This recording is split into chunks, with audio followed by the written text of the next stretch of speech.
भारत में Nipah virus तेजी से फैलने लगा है। अब तक 2 केसेस की तस्दीक हो गई है। कम से कम 190 अफराद को करंतना में रखा गया है।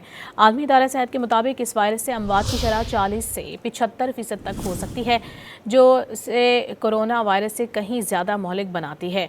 निपा वायरस के लिए कोई वैक्सीन ताहाल मौजूद नहीं है। आपको बता रहे हैं, भारत में निपाह वायरस का फैलाव ख़तरनाक शक्ल इख्तियार करने लगा है और इस हवाले से भारत में निपाह वायरस का फैलाव ख़तरनाक सूरत हाल इख्तियार कर रहा है। कोरोना जैसी कोई वैक्सीन अब तक दरियाफ्त नहीं की जा सकी है। पाकिस्तान में तमाम एंट्री पॉइंट्स पर हाई अलर्ट भी है और पाकिस्तान में एहतियात के तौर पर तमाम एंट्री पॉइंट्स पर हाई अलर्ट नाफिज कर दिया गया है। तमाम एयरपोर्ट्स, बंदरगाहों और ज़मीनी सरहदों पर हर मुसाफिर की 100% स्क्रीनिंग लाजमी करार दे दी गई है। इसके अलावा 21 दिन की मुकम्मल सफरी हिस्ट्री की तस्दीक भी की गई है।